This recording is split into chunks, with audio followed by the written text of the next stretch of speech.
안녕하세요. 저는 처제와 함께 살고 있는 50대 남자입니다.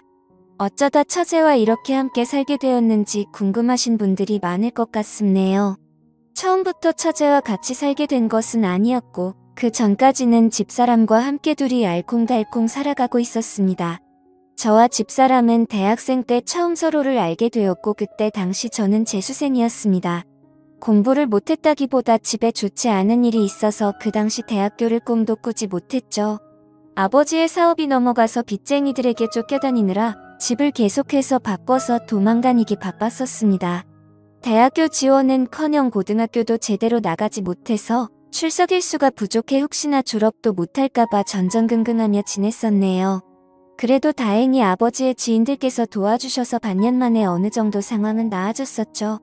결국 저는 다시 공부를 이어갔고 그렇게 일반적인 남들보다 1년 늦게 대학에 진학하게 되었습니다. 그렇게 입학한 대학교에서 처음부터 허둥거려서 기숙사를 신청하는 시기도 놓치고 말았습니다. 그래서 이 일을 어쩌나 방황하던 중 괜찮은 하숙집이 있다는 정보를 친구가 알려주더군요. 다행히 전년도에 고등학교 동창이 먼저 이 학교로 입학해서 저에게 많은 도움이 되었습니다. 이제는 선배라고 부르라며 너스레를 떨었죠. 아무튼 그래서 친구에게 고맙다고 밥 한 끼 사겠다고 말한 뒤 하숙집을 계약하러 찾아가 보았습니다. 아직 계약하기 전이라 아무도 없겠지 싶었는데 한 어린 여학생이 문을 열어주더군요.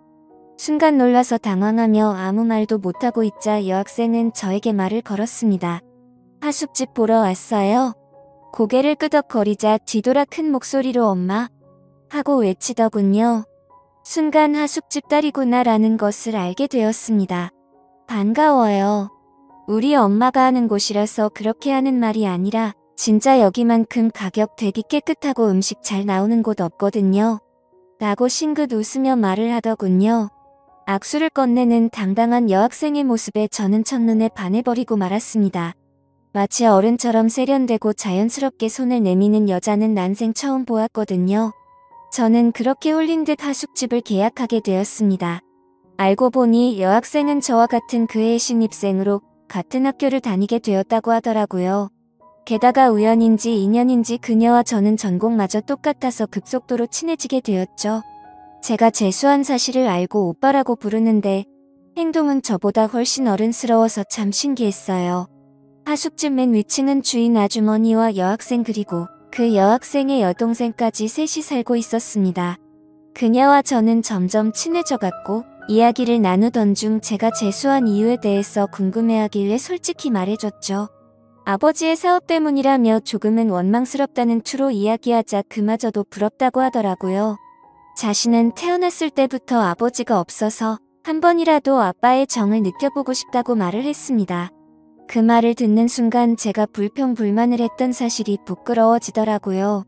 아버지가 보고 싶다며 눈물을 글썽이는 그녀의 얼굴을 보자마자 저도 모르게 고백을 해버렸습니다. 내가 그 빈자리 다 채워줄게. 가족이 되어서 절대 널 외롭게 두지 않을 거야. 말해놓고도 제가 무슨 소리를 한 건지 제 스스로도 깜짝 놀라서 얼굴이 빨개졌습니다.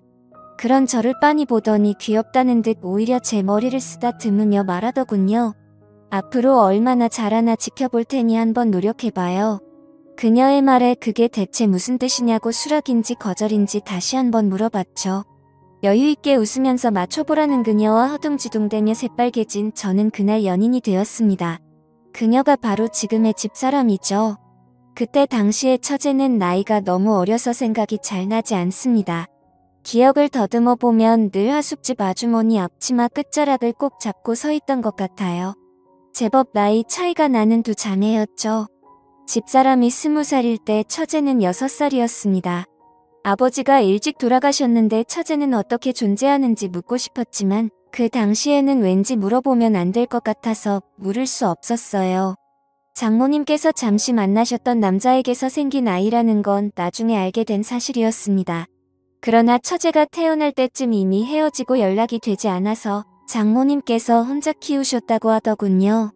그런 처제에게 저는 오빠이자 삼촌 그리고 아버지 같은 사람이었습니다. 두 자매는 아버지 없이 살아와서 그런지 무척 정에 목말라 있었어요. 그래서인지 저를 참 잘 따랐습니다. 저도 그런 그녀들을 보면 안쓰러워서 한없이 잘해주고 싶더라고요. 아무튼 1년 동안 예쁜 사랑을 키워가던 중 저는 대학 1학년을 마친 후 군대를 가게 되었습니다. 울먹이는 그녀에게 기다리기 힘들면 그냥 다른 남자 만나도 된다고 했지만 고개를 가로저으며 꼭 기다릴 거라고 하더군요.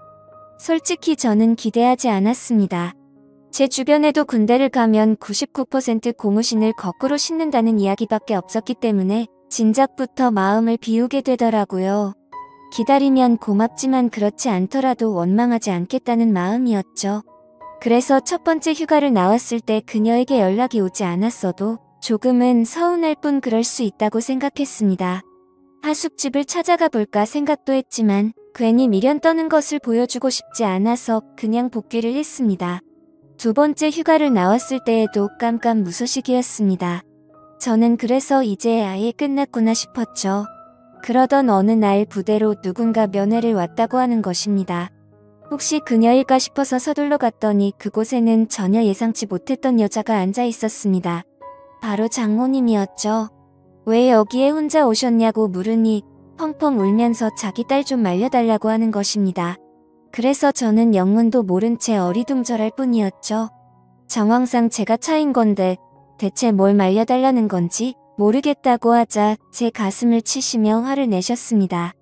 너 때문에 내 딸이 임신했다고. 자신과 똑같은 길을 걷게 하고 싶지 않았는데 이놈의 팔자가 어찌나 사나운 건지 라면서 말하시더라고요. 아휴 진짜 내가 못 산다. 너한테 민폐 끼치지 않겠다고 혼자 나와서 기른다는데 내 속이 다 썩어 문드러지겠다. 어쩌면 좋니? 그 이야기를 듣는 순간 머리를 한대 맞은 것처럼 띵하더군요.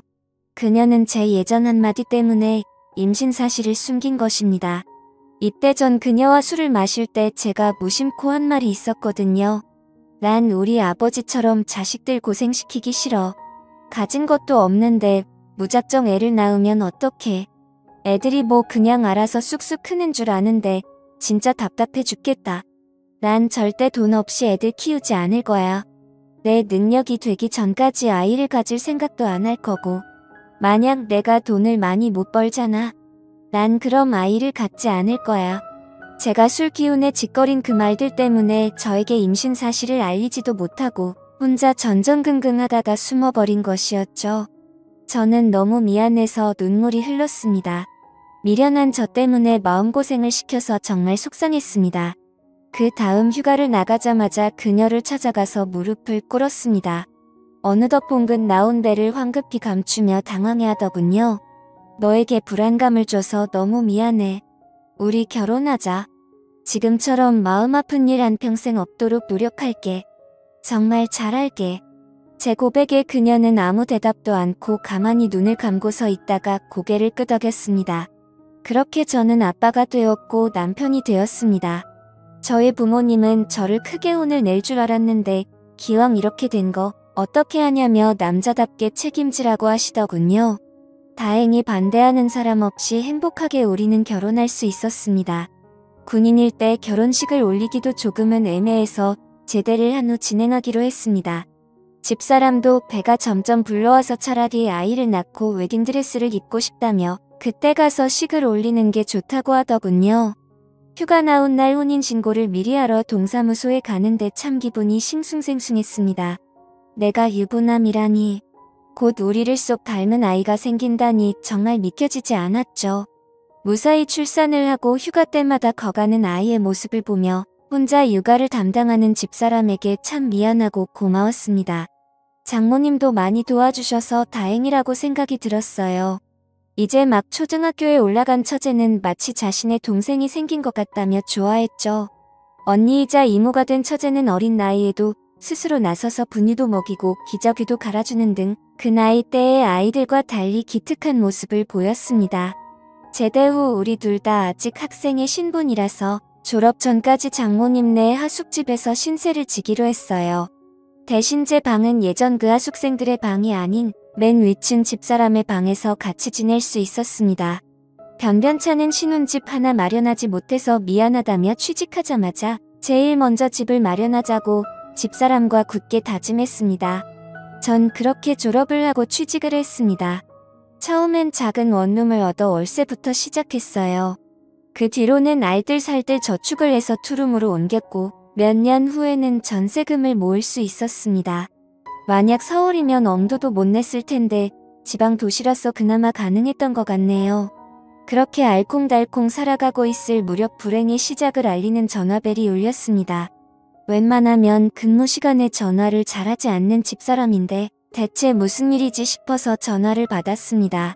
아내는 울먹이는 목소리로 장모님께서 쓰러지셨다고 하는 것입니다. 지금 구급차로 이동 중인데 너무 무섭다며 와줄 수 있냐고 하더군요. 저는 곧바로 병원으로 달려갔습니다.